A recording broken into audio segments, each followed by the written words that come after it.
Hey, what's up, everybody? It's Raul. And it's Mike.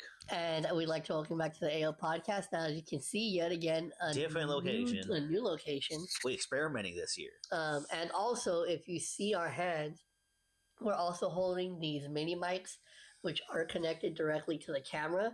So Yes. This is going to be kind of an experimental episode because this is going to be the first time we're doing one of these without using our soundboard. You know, it's funny because like this is a nice room we're in. We're like in a nice living room area in his house, but like the way the light is and the wall is behind us, we look like we're about to do some like sketchy underground experiments. You know what I mean? So but like it is like a cool area to be in, but like it's just how it's lit and how. And the background here is like kind of empty. You don't even see like the decorations on top of the frame. But like but I do like, and I kind of hope we continue this, even though it's not by choice because not today. I couldn't do my room today. But we know also like when it comes to the audio, hopefully I'll see how this goes. So that's the main reason why I wanted to point it out. Like, if you guys notice a difference in the audio, it is because we are using a different audio source to record it. We're using these tiny little mics right here. If you can see them right here. So depending on how this turns out, we'll most likely go back to the soundboard next episode. Yeah. But this is just like a little experiment that we wanted to do. And if we do like how these mics do, we could try, and I was thinking about this, earlier we're talking about doing a podcast in the car. Maybe we could do some maybe use these to like utilize environments in our backyards too. So like that's something I want to try within a new year, so, but like, let's see how this goes. Let's see how this goes. So, but real quick, before we get into today's episode, make sure you follow the podcast. Links for everything is down in the description. Make sure to subscribe also. Subscribe right here on YouTube as well. Listen to us on Apple Podcasts, Spotify. Follow us on Instagram, Twitter, Blue Sky, and TikTok now that it's back and up and running. Yes, even though it's run by the Meta. But, we're still making, and we've been making views the last episode too, which is really cool. I think it's like actually our most viewed episode. Yeah, surprisingly, I like legit was not expecting that episode to blow up. Me neither. Okay, it didn't blow. I was about to make a terribly racist joke, but it wouldn't be you if you didn't at least think of it. Yeah, but it's just like we're grateful for people, and there's people message me even on both sides of. No matter like two different people on two different political aspects, views, like actually watch our content, which is a little crazy because we're also we criticize a lot of people. We sometimes talk shit about a lot of people, sometimes for no reason, but so it's just like but I'm glad someone is out. There's people out there actually listening and watching us, even if it's just us. So thank you, me. No problem, me. But shout out to everyone who has viewed that video. Thank you. But so hopefully we can continue to build up those views because that is the goal. But real quick now, follow the podcast again. Links for everything is down in the description. But speaking of talking shit about people, I wanted to like just briefly mention this. I don't want to spend too much time on it. But these fucking recent Kanye Twitter rants have been insane. No, it's a little wild. And not only that, his recent ones, like Adam Sandler taught me the way. I am no longer, which is something he did last time, actually. And the messed up part is he can literally tweet that, and yet in this fucking video, I had to censor that word. Yeah, no, like he could tweet it. Elon Musk unfollowed him, but he's still on Twitter. It's just like, the double standards are so high within the climate right now, where it's both like the most relentless way, like part to like say awful things, but also you get censored for even like correcting that shit. And it's crazy. So I just wanted to like briefly mention like just some highlights of basically the aftermath of this random ass Kanye Twitter rant. So he said a lot of dumb shit that I'm not really going to delve that deep into. No. You can probably find it on the internet if you just look it up. But basically, some of the takeaways that happened from as a result of his rant was, one, he started to sell T-shirts on his website that On them. which I later heard down like his or I later heard that his like website got shut down like shortly after that. And then I think the funniest one to me though is after like from the aftermath of this is he actually ended up getting split. Him and his wife have split up. Yes. And the funniest part about that is apparently according to TMZ, they do not have a prenup. So she's about to get some fucking money. Oh shit! And like, you know what? Good for her. You know, to leave while she can, even though, you know, even though Kanye tweeted, "My wife's a billionaire. She could degrade. I'll degrade her whatever I want. She doesn't give a fuck." Apparently, she does. Apparently, she does. No, you know what I thought was the best? I saw a freaking tweet. It was somebody retweeted it. It was the TMZ post about how like they didn't have a prenup. Yeah. And somebody fucking retweeted it and said, "Damn, if only there was a song that could have told him." That's like most of his songs the last 15 years too. It's crazy, you know, and it's kind of weird seeing like somebody who is considered one of the most influential and greatest artists that we've seen in the last 20-25 years, but to see that downfall to where he's at now, like even like 2018 Kanye was like 2021 Kanye, you know, it's done, said and done a lot of fucked up shit. But a lot of people are like, we owe like an apology to Kim Kardashian. Yeah, and that's someone who, because let's be honest, like during like that apology that Ye era, like around 2018. Yeah. Like a lot of people are like giving her shit. Yeah. Because of the shit that Kanye was like accusing them, like not just her, but like her whole family of. Yeah. Which is like now when you fast forward, to be fair, that whole family's a fuck. In retrospect, that whole family's all fucked too. Yeah. Well, we don't get. People know that. Yeah. But it's like in this specific situation, it's like when you look back on it in retrospect, you can see they probably were actually legit trying to get him help, and like he was just trying to frame it as like, oh, like they're trying to control me. Yeah, no, that's what a lot of people use to try to cope with not wanting to help, is just go and regurgitate and blame other people. And like, we listen, living in that Kardashian lifestyle is not healthy for most people, not even the Kardashians, but like, you know, but also Kanye is a fucking crazy man, and no amount of disabilities he finds out he has is gonna like factor in. I kind of hate the fact that people are like, oh, like he's bipolar, oh, he's autistic, and I'm like, that actually is just as ableist as like the like as saying like, oh, he can't do this because he has this, but like, oh, he could do this, but like he has this, so he can get away with that. Like, I'm kind of tired of people just using these. First of all, it doesn't represent the people with those like disabilities well either. Like, not all. And there's an interview Kanye recently when he was spurring out these tweets talking about how he was diagnosed with autism. Oh, that was when he did the interview with that one food, right? Yeah. Yeah. So it's just like him just perpetrating that with the Elon Musk shit. I'm like, really? You know, like people with I can't believe, he's so stupid. People with autism are not all, and people with autism know. Oh, you have to censor that. I apologize. That those people, those evil people, like autistic people, know right from wrong sometimes, and most of the time they're not like this. What's up? So I just started like, cause like, you know how like you it's told crazy. me that I would have to censor that. Yeah. I was immediately, the first thing that I started to think is like, what could we say instead of that so we wouldn't have to censor it? And for some reason, the first thing that came to my mind was like, let's just call them the Poland invaders. The Poland invaders? Oh my god! I was about to say. Is like Don't say. Oh.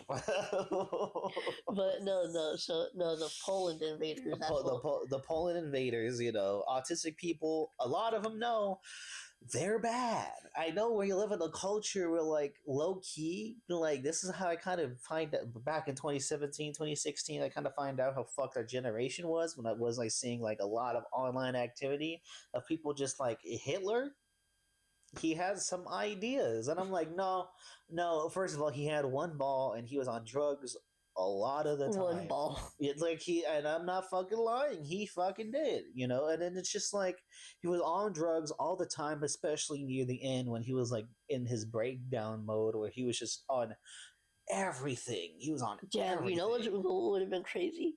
What? Imagine if like that, like the whole drugs thing happened like during the middle of his reign instead of towards the end. I wonder what kind of crazy ideas I would mean, have came up. he was always on drugs. Actually, he was like even at the Olympics where he saw like his team lose and shit. You know, because similar to we're gonna talk about later. You know, like there's like actual silent film footage of him just tweaking, sitting down like this, and I'm just like, that's what literally Kanye is doing right dude, now. I gotta fucking see those You know, videos. it's just like he's just like on that. I legit calm I down, haven't watch the seen any of game. those videos yet. That's and why I want to watch near them. the end, that's why his own team was like, "Hey, this man is not well." I'm like, "Not well. Y'all have been like destroying a whole races and people, and you think he's now unwell, man?" It's just like, and then some of them went to be in NASA and be in fucking make Kanye West music. So it's Okay, but it's no, crazy. So, anyways, I'm gonna move the on. downfall of Yeah. Kanye has been really insane to watch.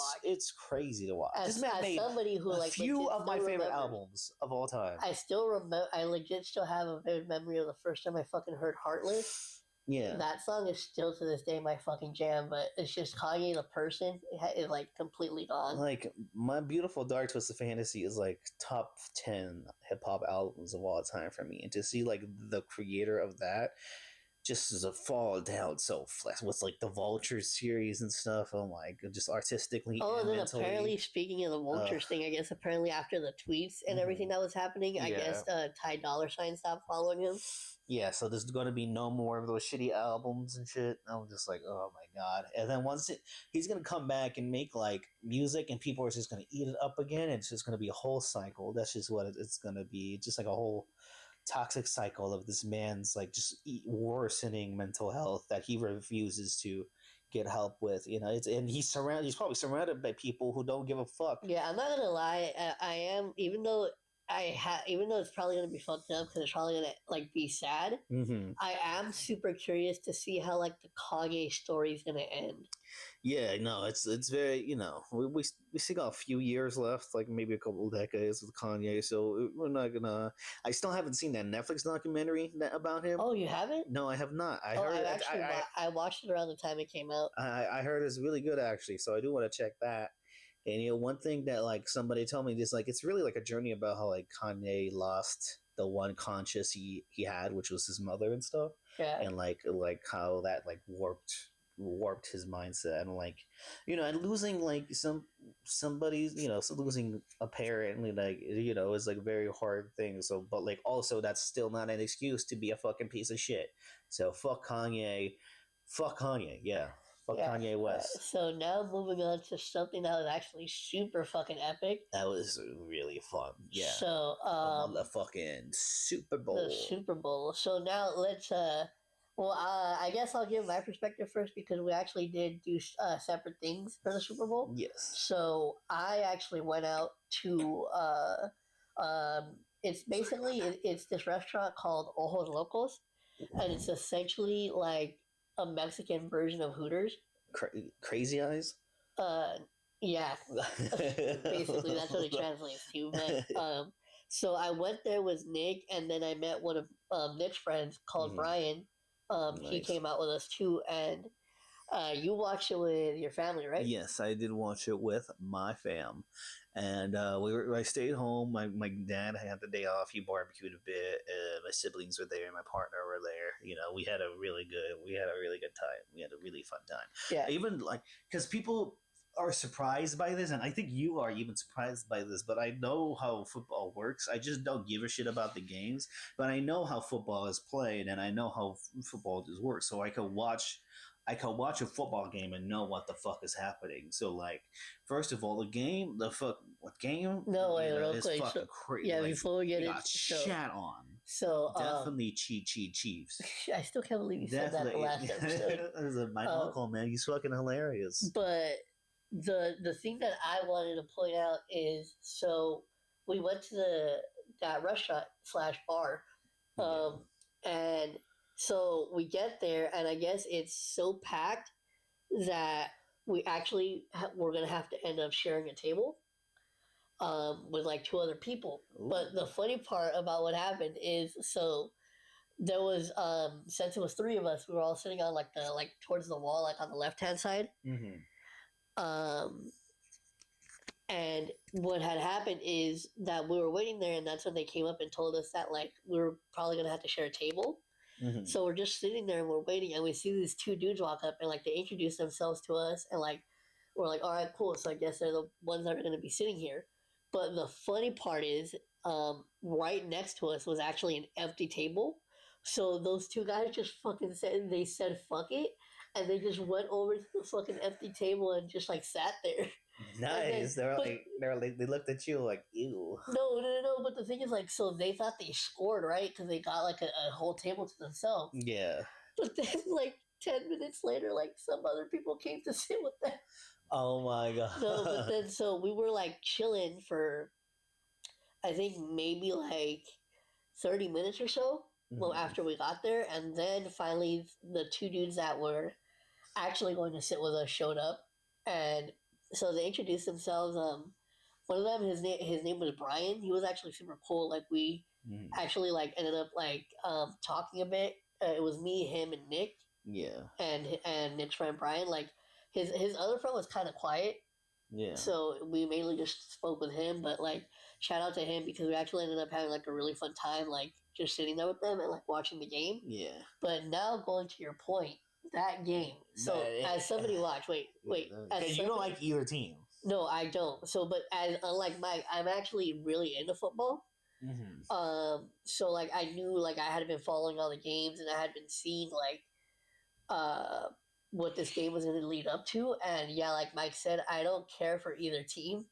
So I wasn't really that excited for the Super Bowl personally, because if you guys watch football, then you know that most people expected the Chiefs to win, myself included. Yeah. Even though I didn't want them to. Yeah. But so, anyways, so going into that game, let me tell you when MAGA Hatter Chiefs. When it started, and I started to see all the fuck ups and all like the interceptions. Fucking up. It was insane. That was crazy, bro. There was like they missed a catch, and then the camera cuts to like one of the Chiefs like on the bench, literally going up and then on the floor, Chris Jones.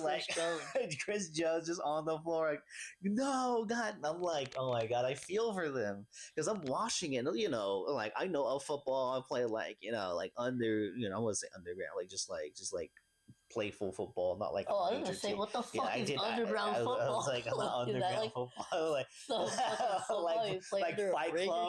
Fight Club, but it's football and shit. But so it's just like seeing those passes and what they're doing, and it's just like I'm like, what the fuck? And like, the Eagles are kicking their ass. Yeah, and they're catching those fucking throws too. But then, like, fast forward to like the it was funny because the temperature, like in that restaurant, like when we started to see the game and started to see how bad the Chiefs were losing, literally, I'm not kidding you, everybody in that fucking restaurant was excited to see the Chiefs. Oh my like, goodness! The level of excitement, just a bunch of haters. Watching the game. The level of excitement on like each fucking like interception and shit was palpable. But, so. We get to the game and like we're kind of starting to see how it's going, and I'm like just talking to Nick about it, and like, damn, this is fucking crazy. Like, this is not how I thought this game was gonna go, like at all. No, they were fucking up. Yeah. I expected more of like a fucking like a game, but that was a fucking slaughter. Like they especially that first half, when they were not making points. Oh my God! So we finished the first half, and then we finally get to what everybody had been waiting for. I will say, like, the celebrities there, they're also doing like a celebrity showcase of the celebrities coming through. Wait, real quick before you finish that. now that you mentioned that, it reminded me that what, dude? No lie, when they showed Taylor Swift on the screen, everybody in the fucking restaurant booed. Why are they booing for Taylor? What the fuck? She's like the actual cool one. Like, I don't even know why. Like, to be fair, like, you got to think about it, these are like football fans, so they're probably just like tired of seeing her. That is true because she's dating one of the shitty football players on the team, right? Yeah, she's dating Travis Kelce. Yeah, and then the fact, first of all, I think it's also very funny that like Trump, like the stadium also booed Taylor, but when Trump came up, Trump actually got like a cheers and an applause and shit, and then they showed Taylor, and it's just like it was kind of about the same. At the restaurant? Yeah. Oh my! I swear, like that's crazy how they look at Trump and it's like, yeah, but Taylor Swift. I'm just like, boo. I'm like, bro, like what the fuck do you like? The priorities are crazy, but also that's why I'm like, you know what? I'm kind of like. And you know she was, and watching her boyfriend's team lose, and that was fuck. You know she was so mad watching that game. Yeah, she was so mad, and I saw a meme that really made me laugh. Where it's like when Babe says, "This is for you," and shoots his shot and misses, and then it's like Taylor's reaction to the game, just like all mad and shit. I'm like, oh man, that's actually really fucking funny because like also, and you know. And politics within this, like a bunch of the Chiefs are Trump supporters, especially the major ones. So it's just like, and Trump was at the game, and you know, and we'll talk about this later. But people talk about don't bring politics into shit. Well, the politics are already in this shit. What the fuck you mean? Don't talk about it. You can't really escape it. Like you can't. He's like, don't bring politics into the games and into the shows like that. I'm like the literal president of the United States is watching the football game right now as he's fucking up my future. He's over here in the probably one of the more expensive seats of the thing, and you know what? And he was rooting for the Chiefs, which I think is also funny because we'll get into that after we talk about the halftime show. But now let's get into this, and So okay, I'll tell you, bro. Like, just this is why I'm kind of glad that I went out with Nick.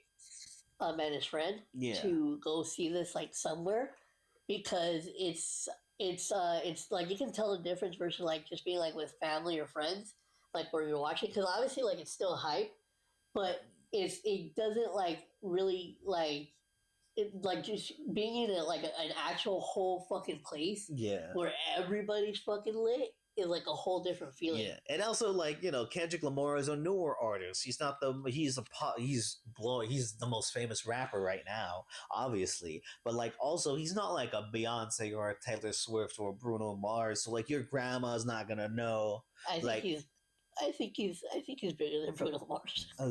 Well, he's not at Bruno Mars peak when he did the Super Bowl. And we'll get into that. But like you know, grandmas and grandpa and tios are not gonna know a lot about Kendrick Lamar music, in my opinion. Like they'll probably know more of like a Beyonce or a Taylor more than a Kendrick. Fucking liar! What do you mean? But that's what I'm thinking. This is before. No, but wait, before. Like before the Super or before he did the show, right? Yeah, before he did the show. Okay, because I was gonna say after. Like, how could you say that? Like after. No, we'll talk about that too. That shit's crazy too. This is like beforehand. We're like, oh, I don't know. And you can tell, and we'll get into the performance, which we will right now. You know, it's not gonna blow a lot of people's heads away, or even like all I will say, the only thing that I'll mention about the performance is, of course, everybody was enjoying it, but when he fucking finally performed Not Like Us. Yes, and we'll talk about the other shit too, but like we do want to talk about the Not Like Us shit first. The fucking energy in that restaurant, just everybody, like literally the fucking fans next to us were like dancing and shit. It was fucking amazing. A very, they cheered for Trump, but they danced for Not Like Us. Oh, the hypocrisy's crazy. And then the fucking, so of course, like this literally has become a fucking meme. But when he literally when Kendrick looks at the camera and says, say Drake. And then, like, just his evil fucking smile on his face. He was smiling a lot. He was loving this. That's what his main performance aspect, him by himself, just like him. First of all, his cardio is crazy because like his breath control's crazy, doing all that physical shit throughout the entire time, and that and the fucking like cut like fucking jeans and the fucking jacket, it's fucking what physical like strength that he has to like perform that in those clothes and all that stuff. But he apparently was those jeans sold the fuck out after that. I bet. Because they're like, hey, Kendrick Lamar wear those. I gotta wear them now, even though and this is one of his good looking suits. Unlike most, because sometimes he dresses all goofy. But this was his swag on stage, fire. But even like not like us is so, but like the way he opens though with that snippet that's now called Body for Body. Yeah. Oh my god, that was one and of then the. You see like all the dancers and shit, like just climbing out of the car, out the GNX that he had on the stage, and like me and my girl and my smaller family went to the living room to watch it, and then we were in the background of like the host, the talk show host, talking about the sport, about the sports and stuff. Like you just see like the stage hands. Shout out to all the crew members and the stage hands on there setting up that whole ass stage that quick with the car on top of it, because that takes a lot of coordination, a lot of work. Like the rehearsal process must have been insane and just as secretive as like just a regular Kendrick rollout. So like I thought like all that stage design stuff was fucking amazing, and the fact that the dancers coming out that GNX, that was fucking crazy. That was amazing to me. Not only that, the choreography as a whole fucking was beautifully done, and like I thought it was such a very effective show of just dance. Even just that aspect of it was fucking amazing. Not to mention how he keeps going, the way he transitions songs, like just from that Body for Body to squabble up, and then fucking to we didn't even talk about Samuel L. Jackson as Uncle Sam. Yeah, sure, on the head, but people need that on the head shit, especially the audience with a Super Bowl, who are mostly hypocrites, not to call anyone out or anything, but they are.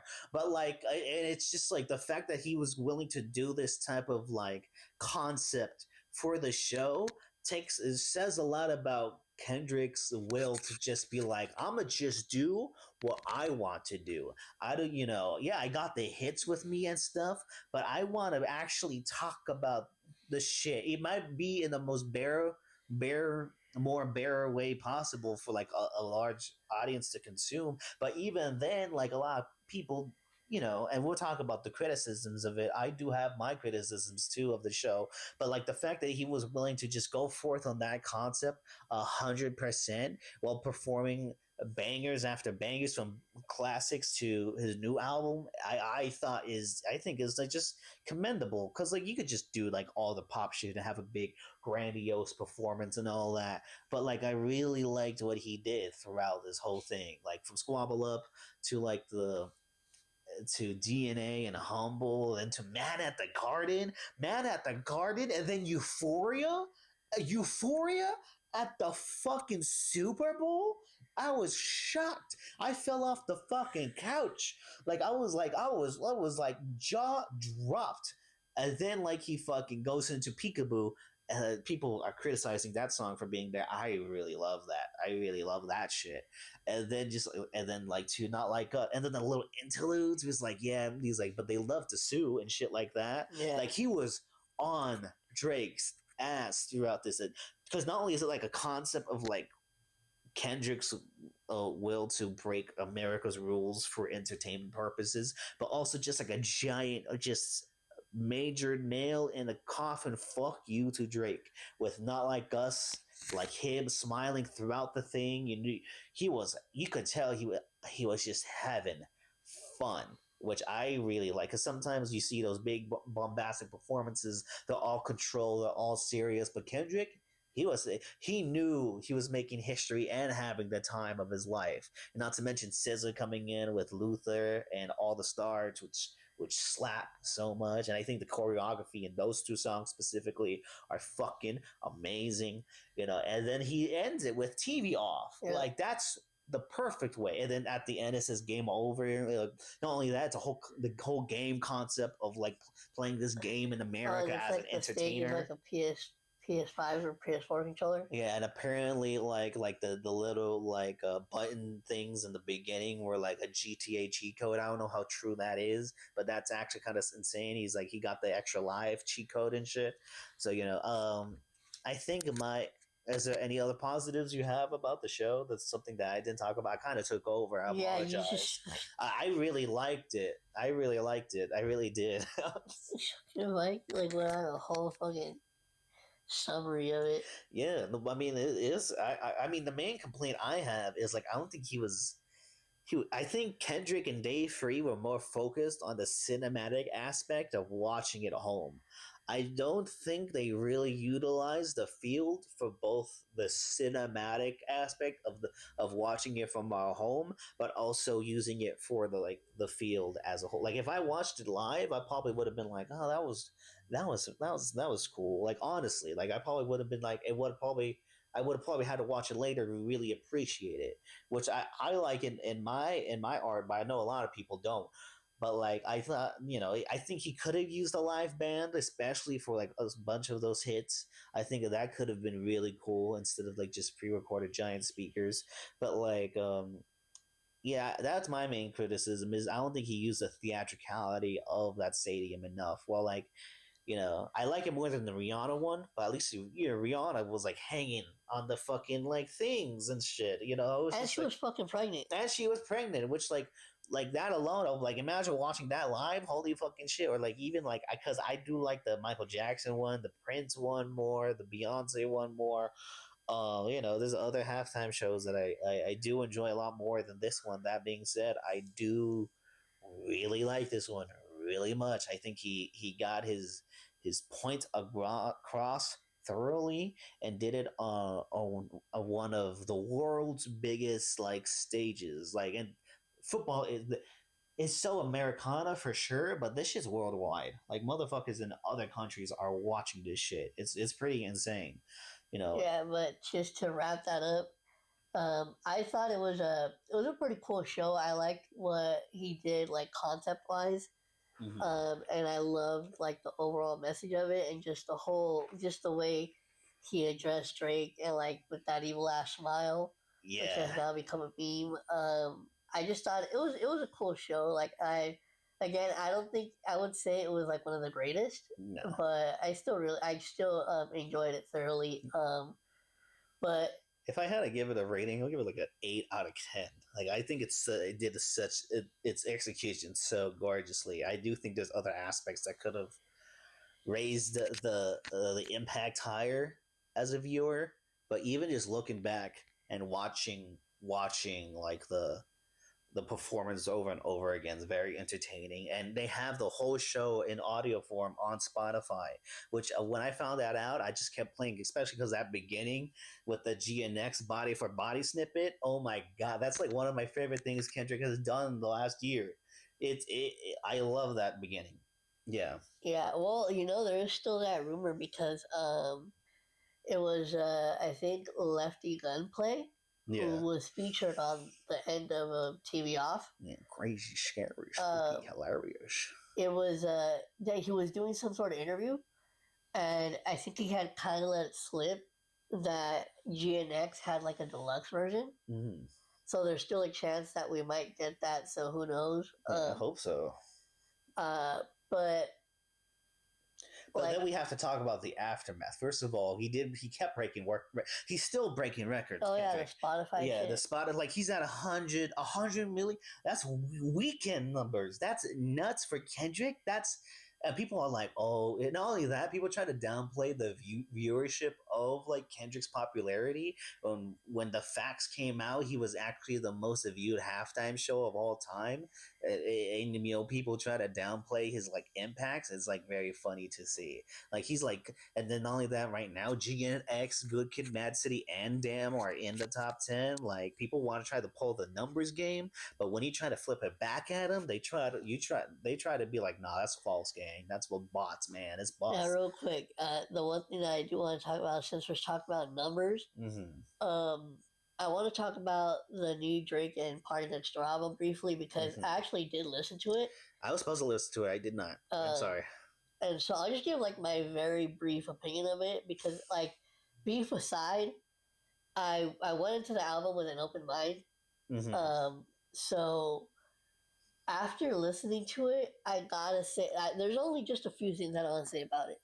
The first is that I find it kind of funny that like okay no because I don't want to start off negative because like I'm hating, so let me just say the first thing I'll say is it is I did enjoy the album. It was pretty decent. Like I'm not gonna say like it was boring or anything. So it's like a nice vibey album, you know, which is to be expected with like an artist like Drake and Party Next Door, especially. Yeah, and it's the best move Drake could like make right now. Yeah, so Just it lean was into like that. I will say some of the songs were a vibe, but I do find it kind of funny that like the track that I found myself going back to like a lot since listening to that album.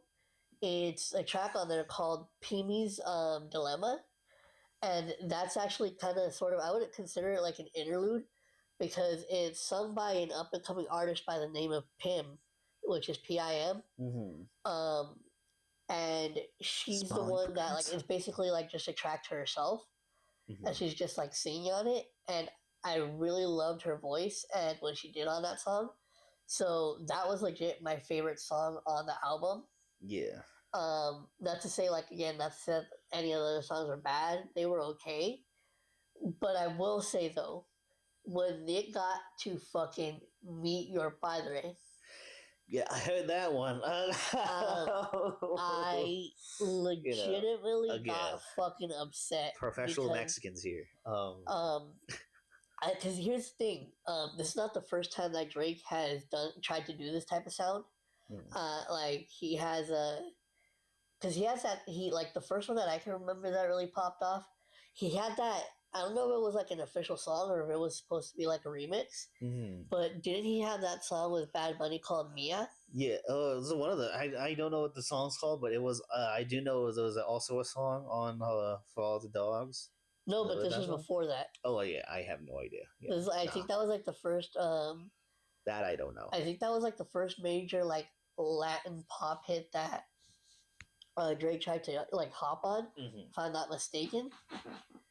But then like then we got like the thing on like you said For All the Dogs with Bad Bunny. And then we fucking get Meet Your Padre on this one with I can't remember the feature's name. Yeah, the feature's name, but I legitimately got upset with this track because I've said this before. Like this is not the first time that I've said this.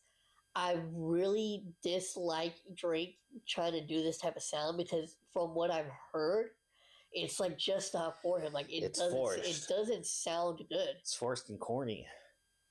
You know, it's like it doesn't. You know, it's most of his accent work too. It's like really, you're gonna really try this, and people are like, oh, he's experimenting, he's trying new things. I'm like, he's kind of just forcing. Well, he's been experimenting for years. Yeah, he's been experimenting technically since the beginning of his career. Especially, he should have just stayed on that wheelchair, man. He should have stayed on that wheelchair, man. It's like when his dick couldn't get hard. The dick not working. My dick not working. Wait, shut up. Wait, my dick don't work. No. I don't. Mike. I don't know if you know this, but you do know that Drake actually tried to sue Degrassi over that shit because he what had happened is at the time, like since this was like towards the end of Drake's time on Degrassi, what had happened is he was actually, this is around the time he was trying to start up his like music career, and I guess like there was like something that had to do with contracts, or like I guess he like, I don't know what the whole deal is. Like I guess it was he couldn't do certain stuff because he was under contract with like the production people of Degrassi. Yeah. So like I think it's alleged that they like started to like basically like screw over his character and like give him like goofy ass episodes like that. Really? That's Because why. Is that it's alleged or is like no, I a think the factual lawsuit's fact? real. I don't know like the exact details, but the lawsuit is real. That's so funny, and I see that. I've been seeing that meme recently too. Is like he can't get hard, even though he's like, oh, I can fuck now, and then he goes fuck, and he's like wheeling it out and shit, and it's just like Wheeling it out. and and it's just like that's what I've been seeing, especially after the Super Bowl, where it's like hey Drake, and it's him getting shot in the show, and it's Oh, I'm glad you say that. oh, and it's just like oh man, and then we could. I'm gonna switch it back to because like the memes from the show, not only just the Not Like Us shit, but also with the records and shit. But like my fucking Mexican ass grandma is sending me fucking Kendrick dancing to Not Like Us, but with like Mexican ass fucking songs that like only she knows and shit, like or like that you only hear in like backyard fucking like kind of stuff that's at like 1 a.m, like those songs, like not the popular Mexican ones that are like fucking that get the crowd moving, nah, but like the 2 a.m ones where you're just still on the dance floor, you're just vibing the fuck out, you could do this all night. It's like and that's like one of the songs she sent me too. It's just like Kendrick Lamar with the You've been playing that fucking I've been song playing that lot, song. I found that I was so happy. She sent me like 6 of them too, like all of them different songs. So like I got like a whole little EP of like songs of just like the Spanish songs that my grandma's been sending me, and not only that, when I was playing it, I was like, this is long. I look at it, it's 13 minutes, and I was playing it with you, and you're like, this is the same song, and I'm like, yeah. So this shit is worldwide. Motherfuckers telling you he have no impact are fucking lying, and it's like, yeah, no, it's crazy what Kendrick did, because that saying A minor in front of 133 million people watching on the stadium and on TV. Now that's some like devilish shit. Like he really did all this just to say to Drake. It's like it's just insane to listen. And then people are like, Spotify is going against Drake because of his numbers, and like because like his numbers are like doing the same numbers as GNX is in 3 months in. I'm just like, man, I wonder why. I really wonder why. But like also we know why, because like Kendrick just fucking destroying him. He's in Australia getting said they not like us. He's like, boy, quirky, they don't like us and shit. Okay, I think that's enough of that. No, I don't want to hear another bad. It's all I've been talking shit about. Well, I mean, Drake has been there, and I like making fun of Australians. I want to get past this. No, okay, so just to wrap this up, so obviously, like, Drake. There's still shit that's going on because of this beef, like, till now. Yeah. So we will continue to cover it as it goes on. But now moving on to something that we actually recently viewed. Yeah, completely different shifts and vibes. We it's funny because we went to see Hard Eyes. Yes. Now, so wait, real quick, that was just the horrible premise. Transition. My bad. That was my fault. I fucking alley-ooped that shit. Yeah. Way the fuck up. You had to like just jump and catch and shit. So my apologies. My bad. No, but I think the edible hit. yeah. we took edibles, by the way. Yeah, mine's been hitting you. Like I've been trying to slowly fight it. And we've been talking, and it's like this is actually the first time we've taken edibles on podcast. As a pregame. Yeah, so I mean it's just 10 milligrams. It's not that bad. Well, I took 20. You took 20? Yeah. Oh my fucking god, you fucking fool! It's his house, so I get it. Yeah. But like Jesus, be careful, fam. No, that's what I'm saying. It's because like it's hitting, but I have done it before. Yeah. Okay. All right. Yeah. We're solid. We're good and solid, fams. And yeah. So it's hitting. It might hit us right now as we're going to talk about the movie Hard Eyes, which is No, like a wait, real quick before you give like the backstory. I just want to give the premise as to why I actually wanted you to watch it Mm-hmm. because unlike him, I had watched a trailer Yeah. and I had seen like what the mask looked like, and when I saw that, I immediately told him like, don't look up anything about this movie because I just want to see your reaction to when you fucking see the mask. Yeah, and I just knew this movie's coming out, and I'm like, okay, all right, what the fuck? I'm not gonna see no trailers or anything. So, yeah, we booked the tickets. We tried to see it. We tried to see it sooner. We couldn't, but now we saw it. We went to see it. We pre-gamed before. I dropped my joint in my car, and I almost got that shit on fire. That was a little scary. But we here now. We're recording now. And then we went to see it, and we were surprised. We were surprised by the movie. It's about like a Valentine's Day serial killer, and then we just follow like two people who So wait, before you get into the movie, let me just briefly say that going into this, I genuinely thought that I was not going to like it. I was just gonna say the synopsis. Dude, like it follows two people, and then that's the movie, just like killing slasher shit. And then you were going in with very low expectations, actually. Because I thought it was gonna be like super dumb, but at least I thought it was gonna be like a really funny dumb. Yeah. But like Mike said, I was like actually genuinely surprised. And I actually like on Letterboxd, I actually saw like a few people like give it decent reviews. I'm like, what the fuck? I'm like, I don't usually believe people, so I'm like, I like have reservations for all movies, even movies I'm like, very excited for. So I went in, I'm like, okay, all right, and then like so we both didn't have that much expectations on this movie, but I did see more positive things. So I was like, I think it shouldn't be that bad then, And then we went in there. We saw all these trailers. Most of them fucking suck. Like trailers, every time I go, specifically with movies, going to see movies with you, I see all the worst trailers I've ever fucking seen. I will say there was a couple movies that did look interesting, but like and then we watched the movie and even the opening, like it's just like starts off with like a country music video and like what? Oh, I like the fucking country music threw me off so bad. Yeah, and it's just like these two about to get married and like trying to capture the perfect moment and stuff, But we caught on quick that it's actually a horror comedy. Yeah, that's also a Valentine's Day slasher movie. Yeah, that was very clear, like in the beginning of the movie. Yeah, you could tell, and it's just like I do think that opening is a little too long, honestly. But the way like it introduces like the kills and stuff is pretty cool. Like straight out of the gate, it's just like, oh, this is gonna be like a violent movie. This is gonna be like a slasher fucking violent fucking movie.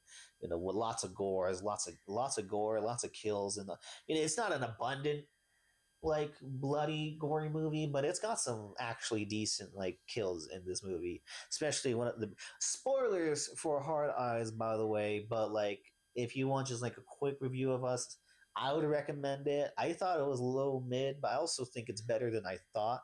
Like I thought it was I think it's a good time in the theaters though. But like, and then you actually liked it a lot. Yeah, I would say that for me, I gave it a 4 out of 5 on Letterboxd, and the main reason for me is because if I'm looking at it as a, because if I were to look at it as simply just a slasher, then for me, like it would be kind of just decent. Yeah. But if I'm looking at it as a horror comedy, which I do personally, it's honestly one of the most fun horror comedies that I've seen in a while. So not only that, but like an actually decent Valentine's Day like slasher movie. Yeah, we haven't actually seen that. At least I haven't like in a while. The last thing that I saw was like back in I think it was the late 2000s. The Valentine's like my Bloody Valentine, the remake. I still remember watching that in theaters, even though I don't remember most of the movie. You were like a child too. I just remember that it was like I was definitely way too young to be watching that. But so I was like 2009. God damn. Yeah. So but that's so funny as fuck. the only thing that I legit remember about that movie is that it just had a bunch of jump scares. Yeah. But I don't really remember anything beyond that. But that's the last like Valentine's Day like horror themed movie that I think I've seen. Yeah. I mean, I think the other one, I haven't seen this in a very long time. I don't think I've seen this. This is like the Warm Bodies movie. Oh yeah. I guess that's like another one, but there's not a lot of them. And this one is actually like very decent. And in order to talk about that, we will go into spoilers right now. And then like even the opening of the movie, even though I think it was like a little too long personally, I think the way like that last kill ends is oh yeah, with the squishing. well, yeah, That what shit was she pretty gets, dope. what the bitch gets fucking squished on. Why do you say bitch? Why do you say bitch? Like, Wait a minute. when the woman, bitch gets squished. I was like, wait, are you like trying to be like, are you referencing like a rap lyric or something? no, Like I was like, damn, like, cause that was like so out of pocket. So I wasn't expecting you to just say. I thought you were like trying to quote like God. a rap lyric or something. You know, and it's just like, this woman, this character gets squished, and I was like, oh, that was grisly. I was like, that was like pretty cool, and it kind of like establishes itself as like a goofy time, like real quick of like just how the characters act and the way they talk. You know, they both are like very over exaggerated, but they still have a like, well, most of the characters have like human elements and relatable things, and like even with the later on we see the main character who's like who's like a fucking like I don't know, like an advertiser. Oh or some no! Wait, shit. real quick. I just want to talk about the that one kill that happened before with the cameraman. Oh yeah, Yeah, like he literally like because he had like the long ass fucking like that almost kind of like sword looking thing. yeah.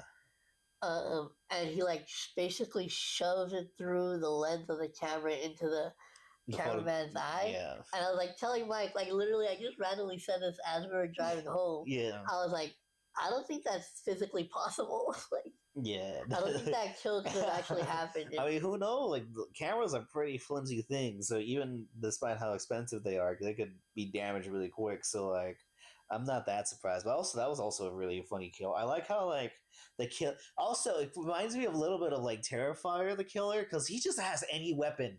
Like, you're right. He has, like, swords, knives, oh, guns. yeah, that's what I will say. Yeah. Like, he had, like, a whole fucking tactical ass fucking Yeah, trench coat. yeah. It was like he was like a fucking Call of Duty player. Yeah, that's it. Like, that looks like a. Wait, it's fucking. he looks like an online Call of Duty character. He literally looks like something that they would fucking give you for like a Halloween skin. No, that's like fucking. Yeah, no, that I think. Despite I saw when I saw that mask, I was like, "Are you fucking?" I was like, "Are you fucking kidding me? This is the mask." But like within the movie, it does like it kind of like plays into like that goofiness. So like, Yeah. the mask makes sense actually in the fucking movie. Like, I don't think I asked you this like after we saw it, so I genuinely want to know. What was your reaction to when they're like it was when they're in the police station and like the lights go out? Yeah. So you just can see this motherfucker turn on the fucking like vision. night vision and shit. Like it's Silence of the Lambs. Like I'm fucking like I'm playing Modern Warfare 2. You know, I was like, okay, this is it's kind of funny. Like when you get into that movie and the tone the movie is trying to do, it really is funny. But I also think even like the main characters like friends are very fun to watch. Like there's some really fun side characters, and there's some side characters that are kind of bullshit. Honestly, I'll get into that. But like the best friend was my favorite. The best friend, like it's just like she had these like thirsty ass lines, and since it's a rated R movie, they could just talk about sex and fucking and like being horny, and all that shit, and it's like, but like also it's like so it's like. It's comedy is good in the horror aspect, but also just within even like a romance aspect, which is kind of weird. Like one of my favorite lines from the best friend, he's like, "Oh, when she's talking about like the dude like the main characters just met, who was actually about to take her job, and then like the Latina best friend is like, he's like, oh my god, look at him." Oh, my basement just flooded. And I'm just that legit made you fucking laugh. That line really took me out, and I was like, I wish they used her more. Well, like I feel like they didn't like use her enough. So, I will say I'm glad that she didn't die though. Yeah, true, and because she was shout out to that actress, and like she was really fucking funny. Like even though that like I said she like they didn't really use her enough. but from what the time that they gave her, she like really killed it. Yeah, no, it's an act. It has some actually really funny lines in the movie, like even like even the relationship. Like I could see like actual couples watching this and be like, oh, that's sweet. While all the gross shit is happening and the killings and stuff. Like I feel like there's actually people gonna be like, but like the couple's cute though. Like the way they and like it is subversive how they it's the two lead romantic characters. Obviously they start off hating each other. You can't have a good romance without the start of the romance. Like the characters hate each other and then they grow to really like each other. And it's also like coming into like a stereotype in horror structure. It's all taking place in one night and shit, so it's like everything happens in just this one night because it's Valentine's Day. And the killer Hard Eyes has apparently been killing people the last 3 years through on this specific day, like causing rampage, and this is like the first time they're like gonna like actually stop it. And then it's like when they actually get to the Hard Eye stuff is actually, and also like the main dude character, not only is he like presented really hot, but like also like he's just fighting the fuck out of these fucking Yeah. he was thrown. This is like some like Scream level fucking, like Hard Eyes was getting their ass kicked. Like they're Yeah. fucking getting thrown and shit. It was really funny to see. Like it's very, the way it fuses genres is. I thought the movie was like interesting doing that. I don't think. No, you know what? Yeah.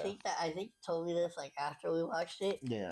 The one thing that I do really like is that it did give us like I think you said it gave us like a 90s like slasher like movie vibe. Yeah, like a good horror, like an 80s horror comedy, like in a 2020. It might not be like the most groundbreaking or greatest movie ever. Like I'm not saying that. I'm just giving the movies as compliments because movies are hard. I feel like I've grown empathetic towards movies.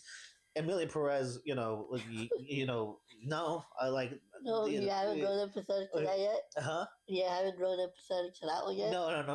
That I don't empathize with. But like just like movies in general, like very, very hard to make. Maybe I'm going too empathetic, but also like I acknowledge like I don't think this is like a groundbreaking masterwork. I just think it's like a bunch of good fun and like a little Wendy's just came out of my and then it's just like but like I also think there's a lot of good things about the movie. I think people will really like the romance in it. I think horror slasher people will really have fun with the kills, especially later on as you see like first of all, the two police detectives, I didn't really like enjoy. I think they were stupid and funny in some of terms, but I actually didn't really enjoy them.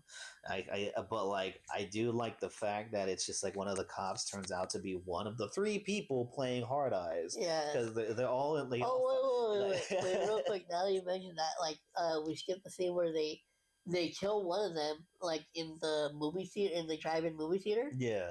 We forgot the scene where they like go and they hide inside of a van. Oh, that's later on in the movie. That's after the police station one. But didn't they kill the? No, but because you were talking about how like the cop ended up being the killer. Oh, so yeah, I wanted to go like into like the one that they killed before. Oh, okay, got it. Before we didn't know about this shit, like the Hard Eye. So there's a scene where like they basically like lure him to a drive-in movie theater. Yeah, which I thought was really funny. Just a bunch of couples there. Yeah. First of all, the way it was a kill. I was actually laughing a lot at the kill. Maybe at kills I shouldn't have been laughing at, but like it was just presented in a funny way to me. Like when like he's walking through the finding them in the drive-through. He's like, first of all, I thought about our old job when I saw that. Oh, the drive. You said like, the drive-through, stupid. The drive-in, not the drive-through. Still think about Wendy's, but like. But at the drive-in, first of all, I thought about our old job and shit. So we used to work at it. Imagine like we were working, we saw Hard Eyes come in. He would have like actually got killed by a bunch of fools getting stopped. You're stupid. Hard Eyes will not last in but not last year. That's a guarantee. Yeah. But like, there was a kill that he was lucky, and then like just a random Mike, he was like, "Sup, man?" And literally, he just went over and just stabs him, and then leaves. I kind of like how nonchalant the kills are, like in this movie. I think it's really like cynically funny to me. And then they get in the car, or these with this hippie couple is like Yeah. getting it on. But like, what's funny about that scene too is like these two characters are actually having like an intimate moment. They're having, and then in the background, all you fucking hear is, "Oh, you're so wet." Oh, you're so wet. And And then you just hear like all like the little like licking sound. Yeah. You're like, like this scene was really, this scene was really, because in the contrast of like the heartfelt scene, yeah. it was fucking great.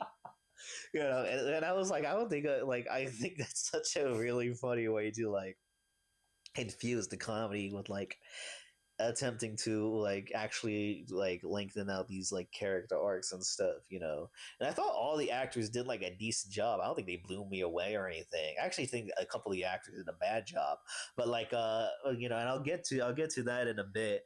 But like I will say like because like there's that scene, there's like and then it goes to the drive-through scene, and then like it has like an arrest scene where like Hard Eyes is going after them like in a park and stuff, or like whatever, like in the garden area and stuff, which I thought was like, you know, it turns out like they take the main romance dude to the police station, even though she said like it wasn't him and stuff, you know. So it was like a weird way to transition to the police station scene where like Hobbs, yeah, and the cops are called Hobbs and Shaw, which I think is a stupid joke, but it did get a good laugh at the theater.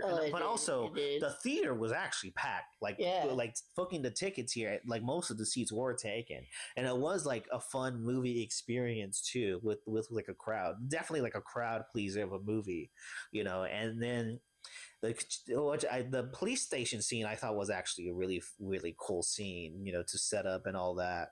And then she goes there, and then she breaks the she gets the gun through the investigation window, and then starts shooting at Hard Eyes, but like misses every shot. Oh yeah, that shit's funny.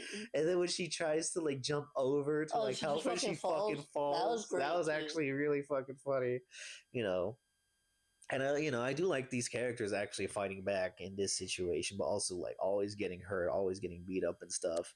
But then we get to that drive-through scene where like the fucking the hippie couple are fucking louder and louder. Oh, did we talk about that one scene where like she's like walking in, right? And like there's just some random dude that walks by and like, "Sup, man?" or something, or he's like, "Hey, man," and then like he just. I just talked about that right now. Yeah. Socially aware, everybody on 20 milligrams. I took more than you should have. No, but so no, yeah.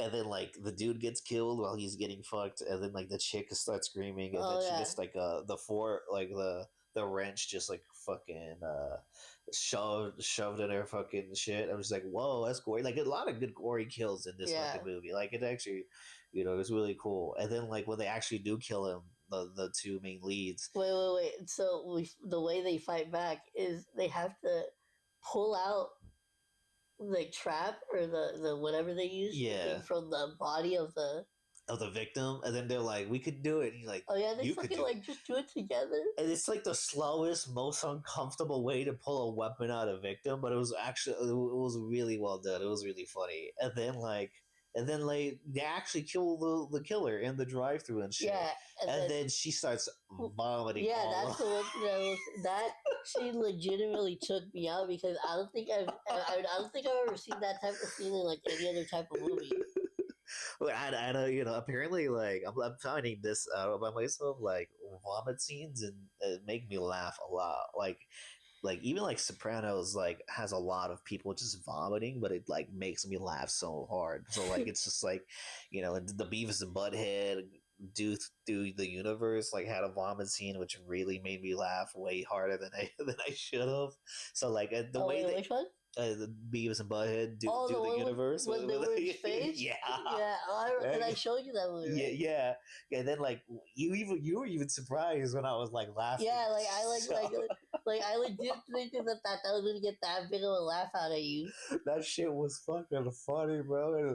And like that is actually one of the funnier scenes in the movie. Is like that vomit scene. Is it's really like it hits you out Yeah, of like I don't nowhere. think I've ever seen that like any other type of movie.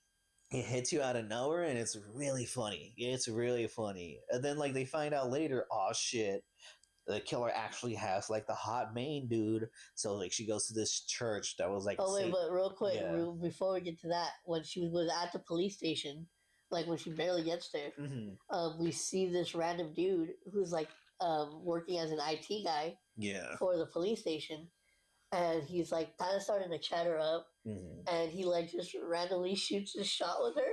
Yeah. And she's like, "Oh, like I'm actually like I was almost killed today," and so he's like he basically like leaves. And so then we fast forward to the church scene where she has to go, and it's like we see Hard Eyes, and he has like the dude tied up, and that's when he like reveals himself. Yeah. And it turns out to be the IT guy, but like hey, when he like pulls it's it up, me. and like she's like looks all confused, and you're like David, the IT guy. Yeah, that shit was kind of funny. Yeah, but it turns out like it was like a threesome, including like the main cop chick.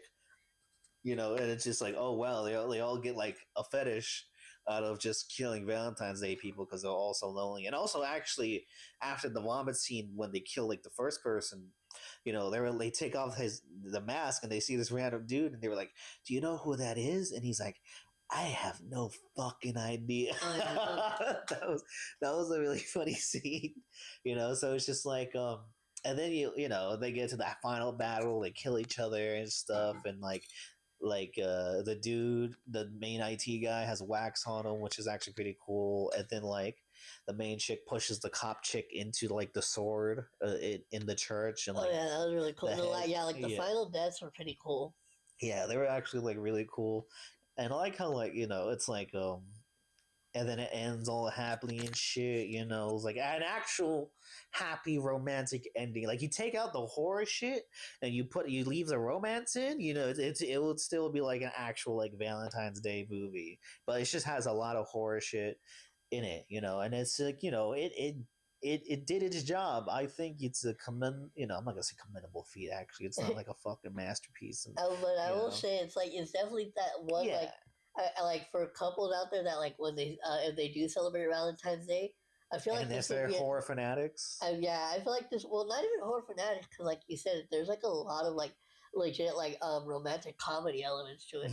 So I think that in general, like this would be like a fun film to add to like the rotation. Like it both has a horror movie, a horror comedy, and even like a romance movie. Like I was just shocked. I'm like, wow, it kind of like juggled all these things like okay, like you know, and like I feel like I've just only been complimenting this movie.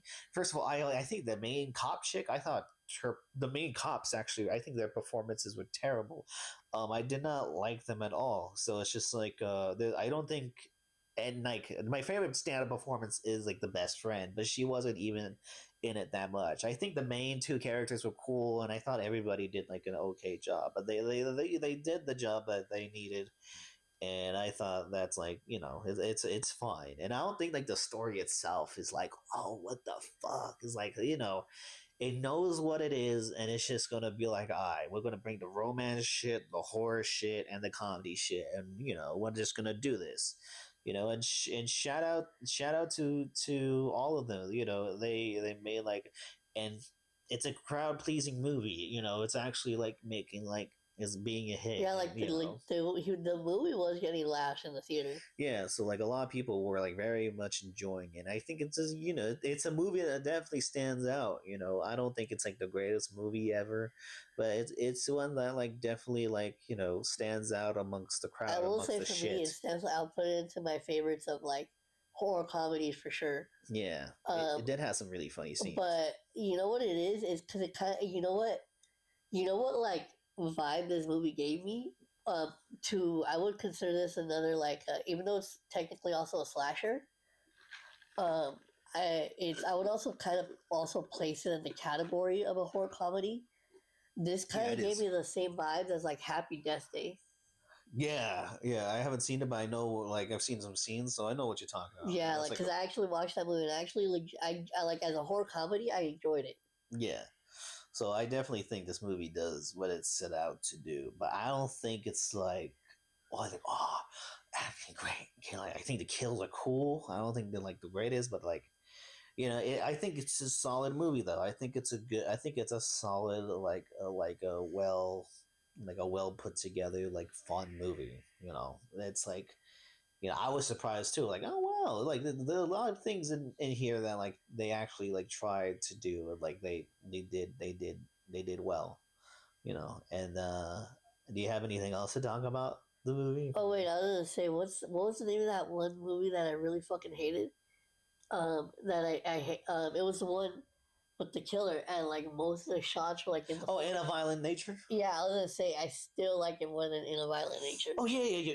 Yeah. The In a Violent Nature, I think, is such an overrated movie. The fact that it's got acclaim is insane to me. Like, but like, I definitely like this more than I will A Violent forever Nature. hate that movie. Yeah, I will forever I know hate you that will. movie. I know you will. That is not a movie. That is not a Raul movie. In a Violent Nature, it's barely even the Mime movie, and people think I would like that shit. No, I don't fucking like that boring shit. And then it's just like, and then I watch an 11-hour movie, but like, that 11-hour movie felt way faster than In a Violent Nature.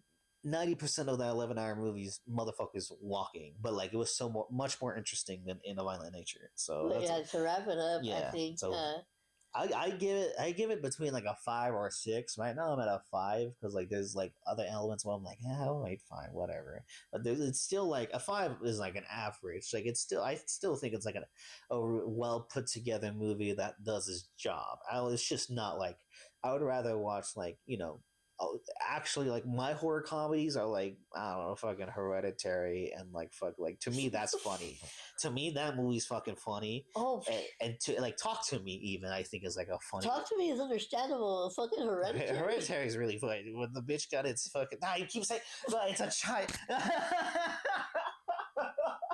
I hit the mic. Oh, you're stupid. When it got the head come off, that's really fucking funny. Yeah, you've been fucking on one this episode, Mike. That's twice. My apologies to women. But that word's funny. That word is funny. It's such a funny word. I'm sorry. No, I mean, like, there were scenes that, like, there are some scenes that are unintentionally funny, but I wouldn't consider it a fucking horror comedy. It's not a horror comedy. No. I just find it really funny. That's why. It's not a comedy at all. The fact that like the fact that was like your fucking go-to, like not even like Scary Movie or some shit, like that's your fucking go-to. Hereditary, but really? Like an actual horror comedy, like the Evil Dead series. I think those are like the first two. I actually haven't seen that third one. I'm actually surprised I haven't. But those first two, well, like the second one's actually, and then Brain Dead, which is a movie I showed you, which had a very gory scene at the end. It was like with the monkey who bites the old lady and gets infected, turns into a zombie. I showed you and Luis. It's been a while though, so I don't know if you. I don't think I remember that. Even like The Substance. Like I think that's definitely like a horror comedy. Like that movie's fucking hilarious. Oh yeah, that was great. That was a hilarious movie. So that the horror comedy type shit are either like horrifying movies that I find funny or like The Substance. That's more like my type of thing. But that's like more understandable than fucking Hereditary. I think Hereditary is really when you get past the sad shit, that movie's fucking funny. That's a wild statement when you get especially with a movie as dark as Hereditary. It's like, it's like a fucked up movie when you really think about it. But it's funny. Yeah, but I get like for me I think what's the Hard Eyes. I almost forgot the movie we're talking about. Hard Eyes I think is a well put together movie that does its job really well, and people seem to like it a lot. And I wouldn't be surprised if Hard Eyes was like a yearly thing for a lot of people, both on Valentine's Day and Halloween. Hey, real quick, just to wrap this up, one last question about it. 5 out of 10 for me. Do you think that it's going to get a sequel? It kind of like it. Honestly, yeah, because like it's horror movies get sequel. We saw like Megan 2, the trailer for that, and then we saw. I'm actually interested in that one because I thought the first one was decent. Yeah, and then like you got the Final Destination movie, which is like those are actually horror comedies. The Final Destination movies, like they're fucking funny. And then like 28 years later, which doesn't look funny.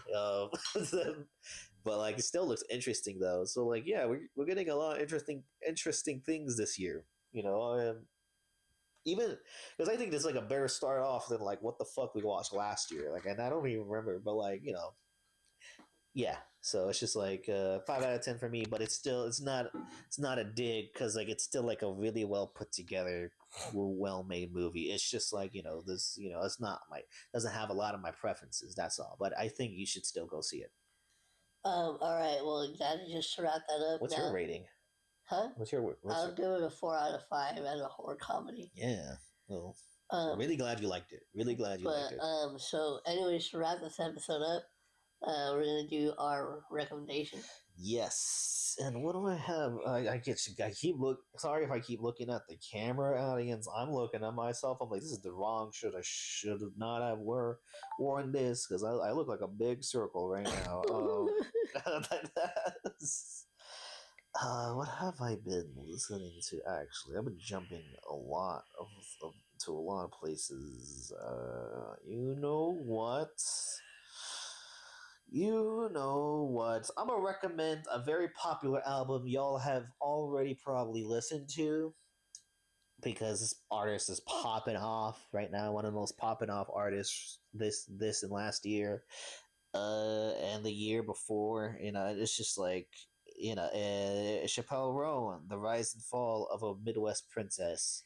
Very poppy album, very modern pop album, but I think very horny album too. Did not expect the horniness of that album. Actually, it's it surprised me, but like it's got a lot of good shit in it. It's got a lot of good songs in it. It's got fucking like Hot to Go is a banger. My favorite song on is My Kink is Karma, which sounds like a Kendrick Lamar fucking title.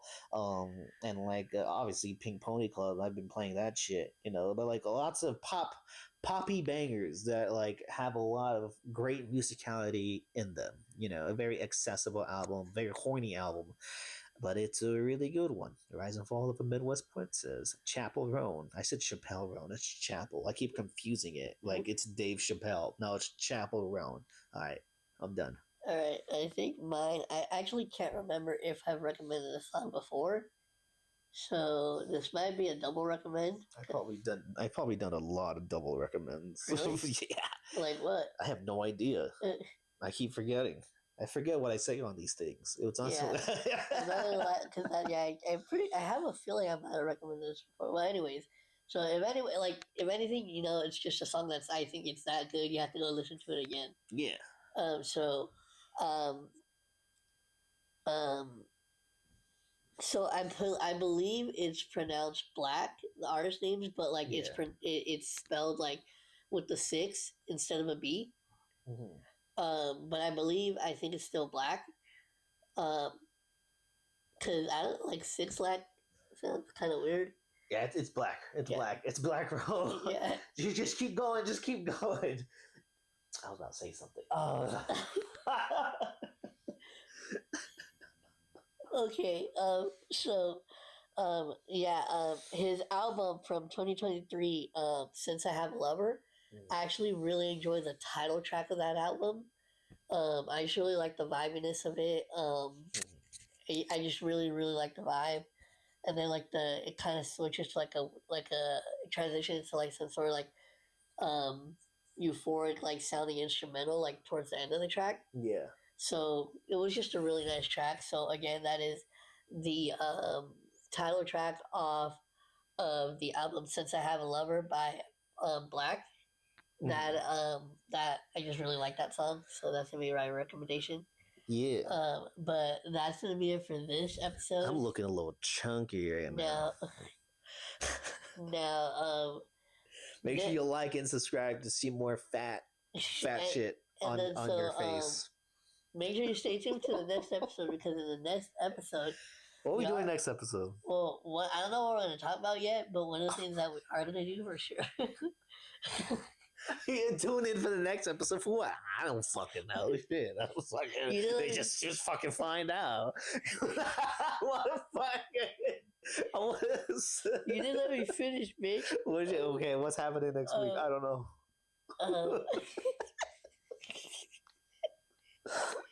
Maybe you shut the fuck up.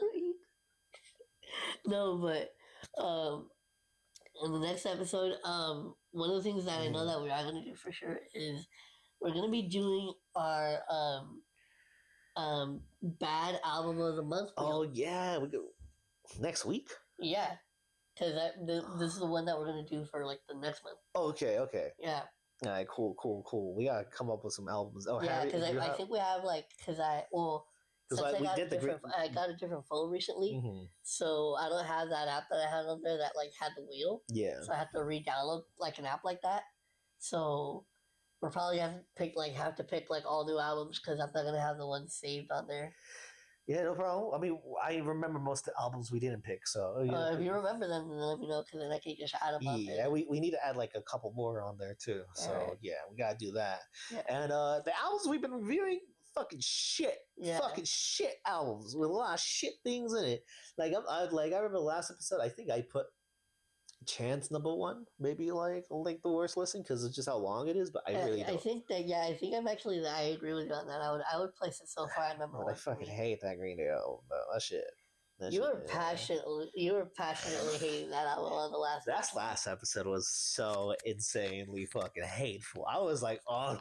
That episode, I'm actually. Well, it didn't help that before that we were talking about Emilia Perez. Yeah, we talking about Emilia Perez and Green Day. And that Emilia Perez one is really funny. That's like one of my favorite things I've ever ranted about because that movie deserves all the hate. I'm still here about it. I'm still talking shit about it because fuck that movie. And if you like that movie, give up. All right, we'll see you on the next podcast. Yeah, all right. See you on the next episode.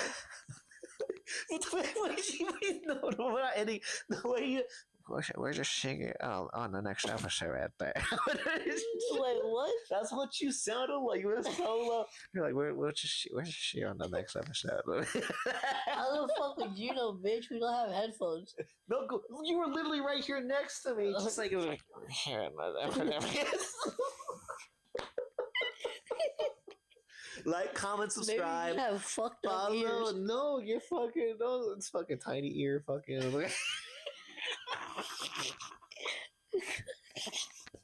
This podcast is going off the fucking rails. Just end it. I'm not gonna end. No fucking little ears. So make sure you subscribe.